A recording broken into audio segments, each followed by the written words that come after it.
CJ, freshest in the hood. I love this beat, baby.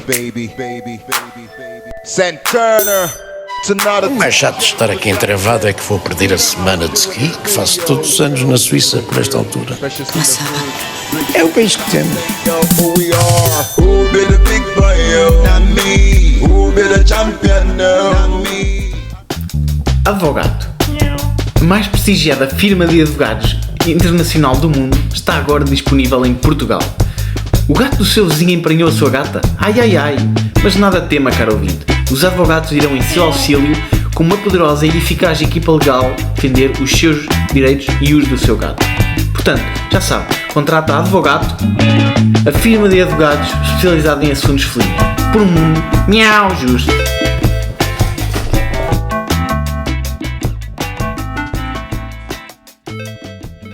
Aqui, fazendo aqui um step back, exato. Ainda estamos no depois. Os motivos do depois, assim, de rajada, são, em primeiro lugar, o facto das universidades se terem isolado socialmente, pelo modo como evoluíram ao longo do tempo, pela insensibilidade e arrogância que revelaram nesta evolução, não é? Sim. Tu não ficas isolado se estiveres em contacto com o exterior. Não tornas um ser mais sociável e com os interesses dos outros em mente. Exatamente. Próximo. Bora. Aqui, este que nós consideramos muito importante, a questão da ineficiência na gestão, no uso dos meios disponíveis. Portanto, aqui a burocracia abraçou completamente a universidade, não é? Para cada ação um papel. Estamos quase nos anos 90.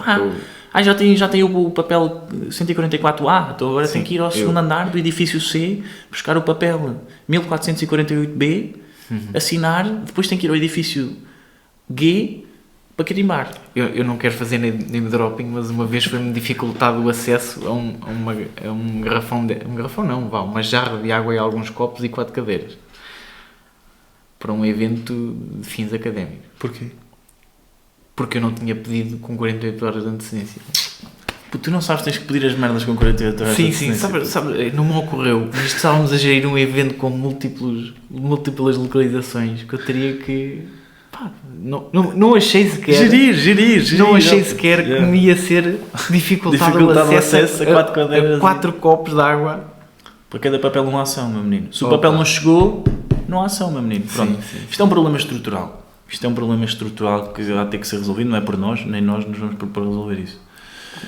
Em quarto lugar, a falta de democracia interna e a sujeição a interesses e projetos partidários, como aqui a questão do Conselho Geral, não é? De onde é que os projetos partidários aparecem, não é?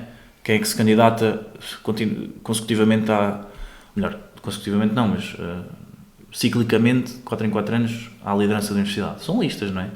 Sim, existem políticas apoiadas por partidos, tal e qual como na Direção-Geral da Associação Académica de Coimbra, do Porto. Sim.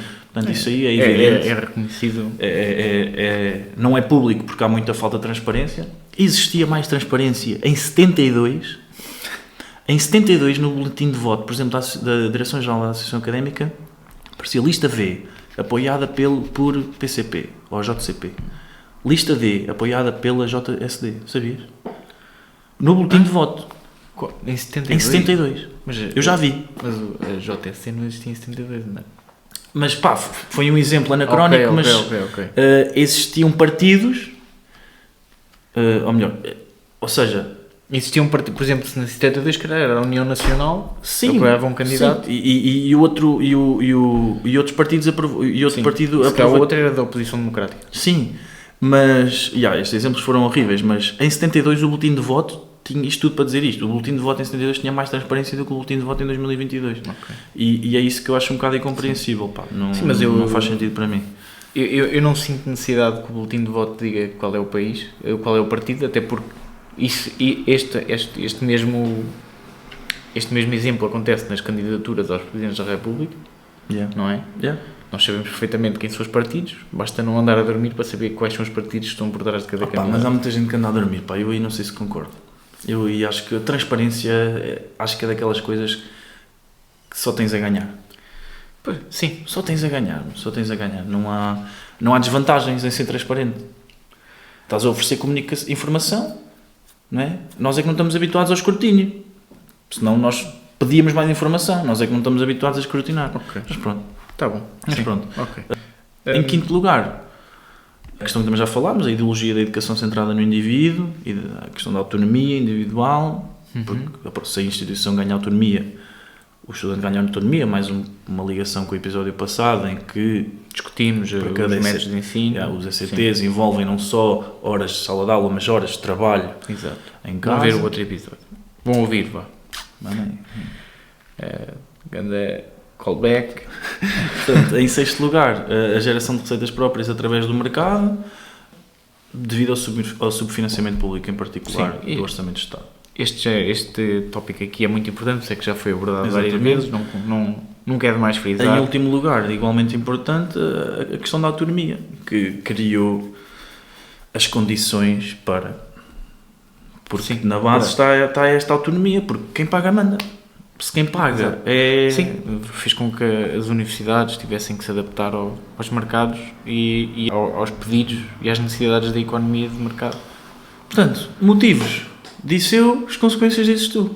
Tá bom, pronto. Então, ao nível das consequências, o direito à educação sofreu uma erosão radical, ou seja, aquilo que nós previmos ou nos colocámos sobre a questão que era uma maior igualdade de direitos, que acontecia durante o século XX, sofreu um enorme corte, tendo em conta que todos nós podemos reconhecer que é muito mais difícil o acesso ao ensino superior, não através dos concursos públicos, isso está muito mais simples e facilitado.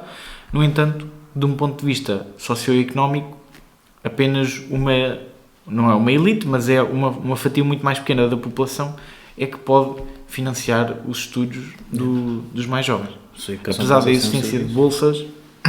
Sim, apesar de haverem bolsas, se a educação passa a ser um serviço, Exato. o serviço tem que ser pago. E se não é o Estado que tabela o preço desse serviço, vão ser empresas em concorrência. Sim, mas acabam por não suplantar todo o peso. Depois, novamente, a redução do financiamento público acaba por ser a causa destes problemas. Assim, para nós entendemos que é a causa e creio que toda a gente pode entender que esta é a causa de todos estes problemas. Porém, tendo em conta esta nova fase que as universidades estiveram a experienciar desde então, desde o século XXI, vai ser uma maior consequência, e como isso podemos pegar no exemplo que nós vamos abordar no futuro, que é o da Universidade do Porto, não é?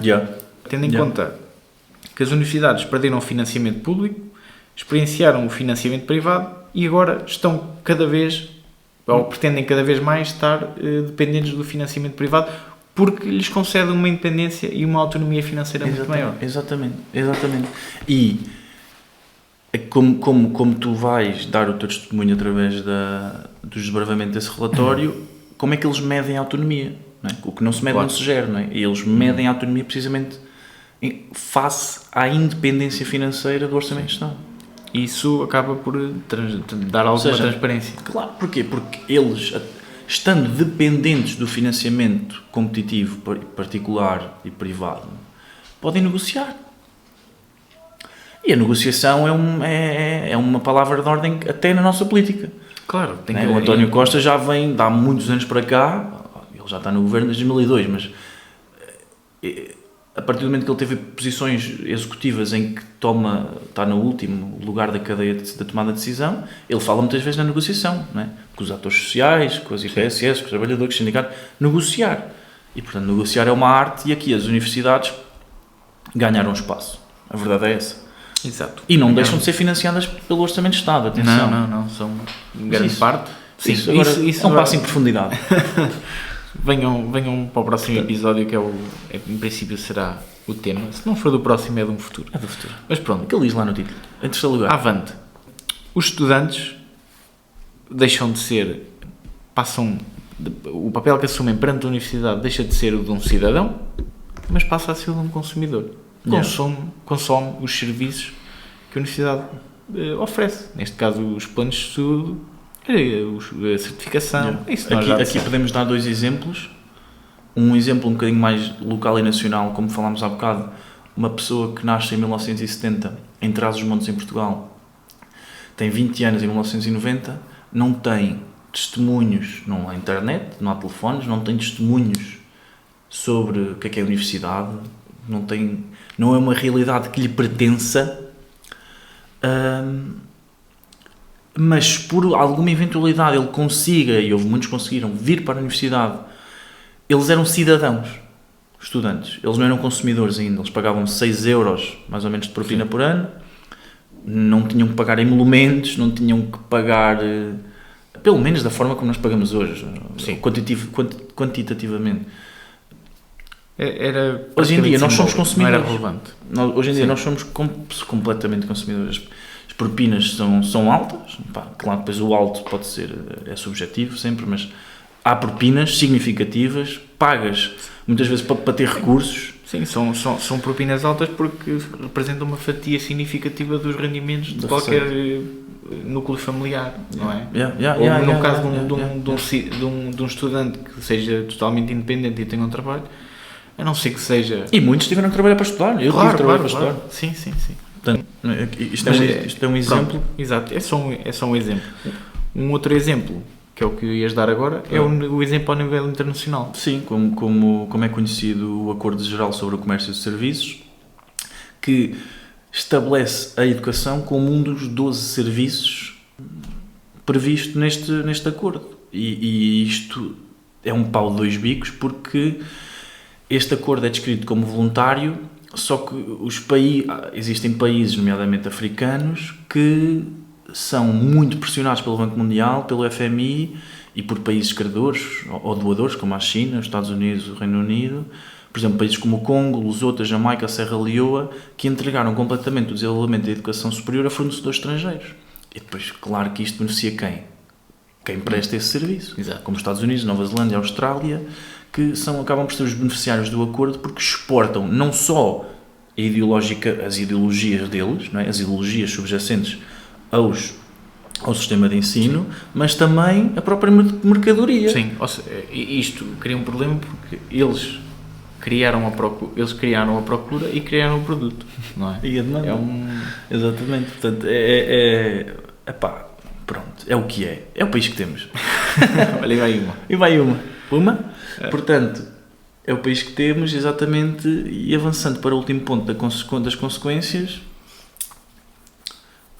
Portanto, último ponto, existe uma pressão por parte do mercado para com as universidades em apresentar resultados.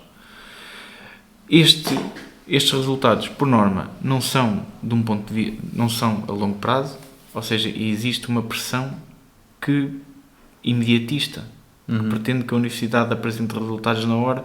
Isso acaba por desvirtuar a essência da universidade, em que um aluno ou um professor ou um investigador tinha um período muito mais alargado, que era dependente de si, mas porque se previa que mantivesse o seu trabalho e que poderia apresentar os resultados quando este se achasse que estava concluída a tarefa ou que estava pronta para ser apresentada. Agora não, existe uma insistência muito maior para o curto prazo. É assim, eu acho que o planeamento continua a ser a longo prazo e as relações continuam a ser estabelecidas a longo prazo. Só que por consequência, não é? É como se diz muitas vezes, hoje é janeiro, temos que trabalhar para julho é amanhã. Portanto, o planeamento a longo prazo exige que tu sejas um bocadinho perfeccionista e trabalhar quase sempre sob pressão. E depois, hoje em dia, estamos quase sempre sob pressão. Não só fora das universidades, mas então nas universidades ainda mais, não é? Sim, mas há algo que podemos vir a apresentar e que viemos a verificar na análise aos relatórios, é que uma parte significativa desses objetivos não vão ser cumpridos. Isso é com base em quê? Foi uma previsão de gestão? Ou foi um mau desempenho? A questão das bandeiras, a questão das bandeiras. Ou seja, é cíclico, por isso é que é político. Exato, ou seja, esta pressão para apresentar resultados, se calhar não é uma pressão para apresentar resultados, é uma pressão para apresentar aquilo que vão ser futuros resultados, não é para agora. Não vão ser propriamente, não vão acontecer. Sim. Como, Por isso, como uma pessoa nas listas das escolas deixa-me secundárias. fazer-te uma pergunta. Achas que isso é motivo de descredibilização das tarefas subjacentes a esses objetivos e Eu resultados? acho que sim, até porque não escandaliza ninguém dizer que há uma série de bandeiras que foram propostas por um cargo político que não foram cumpridas. Eu vou dar um símbolo, um exemplo muito simples. Diz. Para quem gostar de sátira política, há um podcast que é o Political Orphanage, do Andrew Eaton, e ele às vezes tem uns episódios em que bebe com amigos e falam sobre política insignificante. E um dos casos que eu achei muito particular, que acontece nos Estados Unidos e cá, é as listas de secundário. Nas escolas secundárias, as listas para o cargo político que é ser presidente da Associação de Estudantes. Uhum. E se nós nos lembrarmos de como é que era esse tipo de eventos ocorria, era completamente absurdo, pelo menos no meu caso, era completamente absurdo as promessas que havia, as promessas em campanha que haviam, não é? Agora está-me a fazer lembrar da minha. Acho que só faltou dizer que se eu ganhar, não é? Vou colocar Portugal no G8. Eu acho que só faltava isto. Estou-te a perceber, sim. Vou mudar a escola. Inicialmente não estava a acompanhar, mas estou-te a perceber. Pronto, acho que isto, claro que descredibiliza, tanto porque as promessas eram completamente incompatíveis com aquilo que o cargo permitia. E o próximo gajo vai prometer o quê? Vai continuar a prometer uma coisa qualquer. Francinhas nas cantinas. Não sei. Isso talvez fosse plausível. Nunca na vida. Não sei, mas isso parece mais plausível do que, sei lá, esses gajos deram um exemplo muito, muito interessante, que foi um rapaz que ganhou e que prometeu que ia acabar com as escadas na escola. Ele disse que ia mandar o edifício abaixo e fazer uma escola sem escadas, pá. Não é absurdo?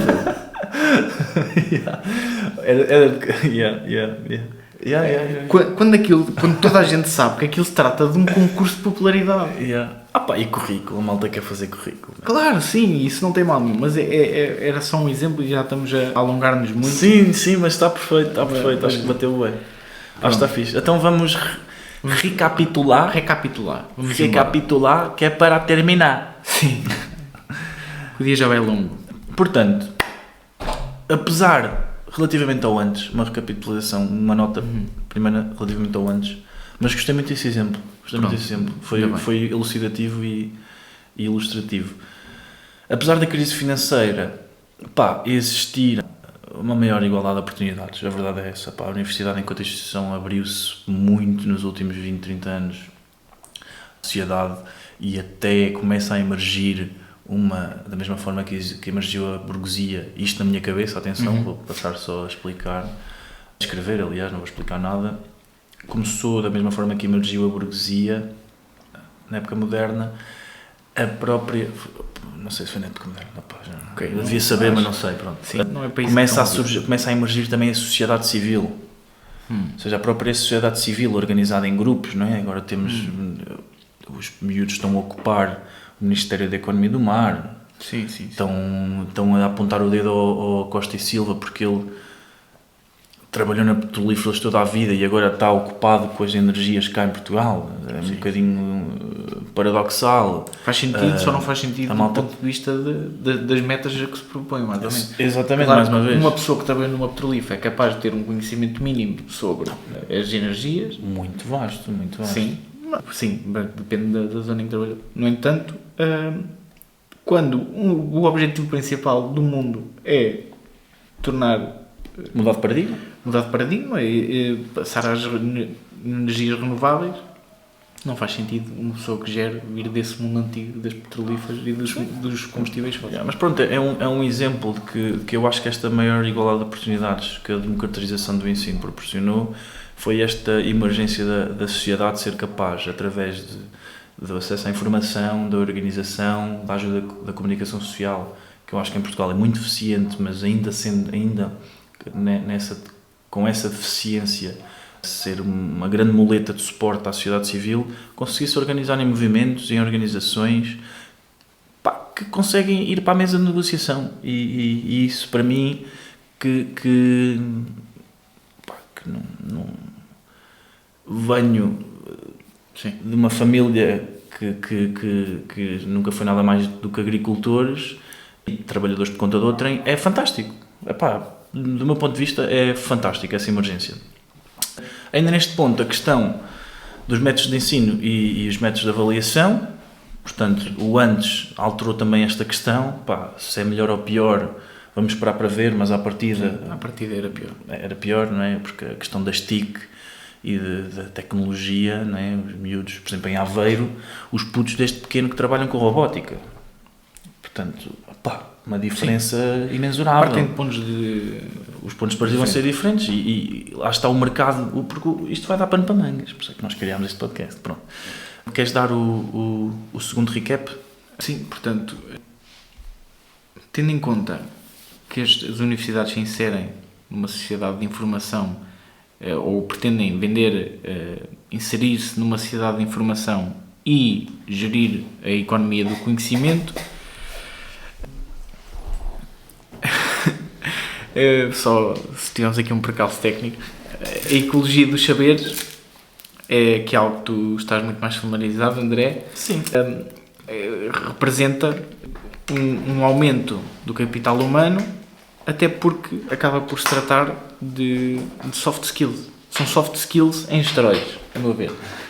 Exatamente. Uma vez que, portanto, dando um caso prático para esta possível explicação que foi um pouco confusa. Um arquiteto que tenha que desenhar um edifício nunca vai realizar esse projeto sozinho, não é? Vai ter que lidar com outras pessoas de diferentes áreas. Nomeadamente, por exemplo, engenheiros civis. Juristas. É muito mais fácil a comunicação e muito mais produtiva se o arquiteto tiver o conhecimento mínimo do vocabulário e das técnicas de engenharia civil. Ou jurista, de terminologia. Sim. E isto é algo que vem aumentar o valor e é o que se pretende de hora avante, é o conhecimento pluriuniversitário portanto, é esta a aplicação que deve ser dada ao conhecimento e isso hoje se verifica nos planos de estudos. Eu quero acrescentar que, partindo do geral para o particular, economia de conhecimento, sociedade de informação, conhecimento pluriuniversitário. Isto é, a informação é o novo ouro, né? É mais valiosa que o petróleo. Tens muitas empresas só a vender informação, a traficar informação. Muitas pessoas com um impacto no mundo brutal, Snowden, o Rui Pinto, etc, etc, etc. Só através do conhecimento. Achei graça de dar o caso do Snowden no Rui Pinto. Não te lembraste do gajo do Wikileaks? Sim. Há boés, ainda bem que usar, estás a ver? A economia do conhecimento assenta na minha cabeça agora em dois pontos. Primeiro, no plano ideológico, na ecologia dos saberes, por exemplo, a questão que tu disseste, ou seja, haver agora, por exemplo, está na vanguarda da data science, devido à produção excessiva de dados, um bocadinho de programação, um bocadinho de estatística, um bocadinho de arquitetura de dados, a questão das smart cities, um bocadinho de urbanismo, um bocadinho de direito, um bocadinho de arquitetura. Portanto, é uma ecologia dos saberes em que, à semelhança da transferência do conhecimento dentro da universidade para as empresas nos diversos setores da indústria, é um bocadinho o inverso disto, é um bocadinho também os saberes populares e de senso comum que transitam de fora para dentro da universidade. E eu acho que isto é realmente o inverso que nós falámos há bocado, do antes. É o inverso da arrogância e da insensibilidade. Vamos lá ver o que é que nós podemos também aprender com eles que não estão na universidade. Que é uma coisa que até aqui não se pensava, não é? Ninguém antes que estava na universidade, ninguém antes que estava na universidade pensava, deixa-me ver o que é que eu posso ir aprender ali. Pelo menos em Portugal, no exemplo português. Ali, lá fora. Sim. Hoje em dia tu já sabes que podes ir aprender imensas coisas fora da universidade, extra-universidade. Exato. Pelo menos em Portugal talvez seja algo mais recente, não tenho a certeza, e até diria que não. Sim, nós estamos sempre constantemente 20, 30 anos atrasados. Podemos pegar naquele exemplo paradigmático do Adam Smith, não é? Quando escreve o livro da riqueza das nações, todos os casos práticos são assentes em empregos completamente mundanos, não é? Portanto, ele apresenta uma teoria económica super complexa com base em pessoas que fabricam pregos. E isso acaba por ser a importância da trivialidade. Ainda no plano ideológico, para fechar este plano, por consequência a esta ecologia dos saberes, existe um aumento do capital humano, do ponto de vista da quantidade. É preciso mais pessoas, porque um indivíduo sozinho deixou de ter capacidade, porque senão fica completamente maluco, para dominar várias matérias para cumprir objetivos, e passámos a ter obrigatoriamente, por exigência do mercado, que trabalhar em grupo. E, como já tínhamos referido há bocado, a questão da transição da comunicação vertical para a comunicação horizontal não é completamente à toa que apareça agora muitas empresas e muitas universidades, por exemplo, como a Nova de Lisboa, a exigir, não como requisito, determinado conhecimento ou determinada experiência profissional, mas sim características pessoais, como a criatividade, como a capacidade de inovação, o pensamento crítico, a gestão de tempo, a comunicação organizacional, não é? Ou seja, estas características pessoais tornaram-se exigências do mercado. As soft skills, digamos assim, tornaram-se exigências deste novo mercado que está a mudar completamente. E aqui o último ponto, no plano real, o conhecimento deixa de ser individual para passar a ser, como tu afirmaste há bocado, pluriuniversitário. Ou seja, começou-se a questionar de que forma é que nós podemos aplicar isto que estamos a aprender. Exato. E isso começou quase a ser um indicador de viagem, de planos de estudos. Sim. Será que faz sentido aprendermos aqui esta parte da estatística? Vamos precisar disto? Não. Então se calhar não vamos aprender. Sim, é algo que nós podemos verificar que existe muito no ensino superior, ou que existe mais no ensino superior, e que, e que é muitas vezes criticado relativo ao ensino básico, não é? A maior parte dos planos de ensino no ensino básico são hoje em dia altamente criticáveis, mas talvez isso seja episódio seja abordado num futuro episódio. Sim, para terminar acho que podemos... Exato. Podemos terminar aqui com realidade e com um toque de realidade, e dizer que ambos concordamos que esta pressão enorme deste novo paradigma recai no professor. Sim, a produção inicial desta realidade tem que recair pelo professor. Quem manda, já percebemos que podem ser também políticos quem manda extra, fora mas das decisões políticas. Quem guia o daily basis de uma universidade é o professor investigador, e este desdobra-se de uma multiplicidade de funções, como a investigação, que passou a ser regida devido ao espaço europeu de ensino superior e ao mercado universitário por indicadores brutais, como publicação no top 25% das melhores revistas científicas, número de citações, isso é uma pressão enorme. Eu digo aqui, uma nota pessoal, isso desvia-me completamente da investigação, estou-me a cagar se sou citado, sinceramente. Mas isso impossibilitou-me de investigar. São parâmetros que têm no papel, fazem sentido, mas no impacto não melhoram a tua vida. Não melhoram a tua vida. Reconhecimento e tal, estou-me a cagar. Portanto, investigação regida por indicadores brutais. A docência, o professor deixou de ter 30, 50 alunos na sala para passar a ter 150. Nós tivemos aulas em que éramos 100, juntamente com os gajos que chumbavam no ano anterior, éramos tipo 200.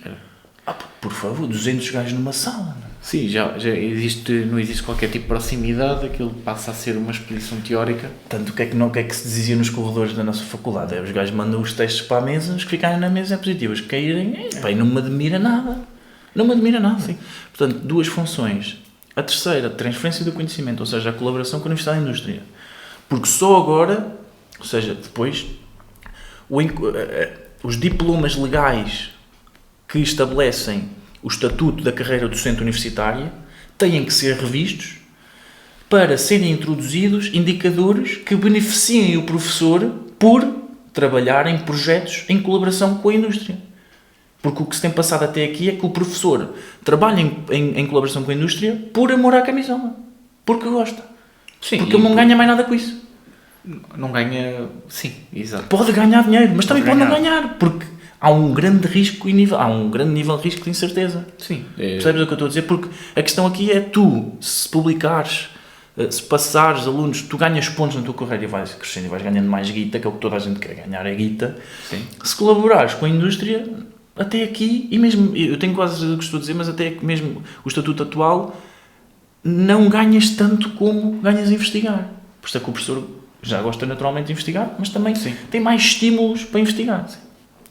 Juntamente a estas 3 funções, a questão da gestão académica administrativa. Não é? Eu ouvi um professor a queixar-se no seu departamento que antigamente eram 15 administrativos para 200 pessoas, hoje em dia são 2. Ou seja, é o professor que tem que, no cima disto tudo, Sim, tem que se auto-administrar.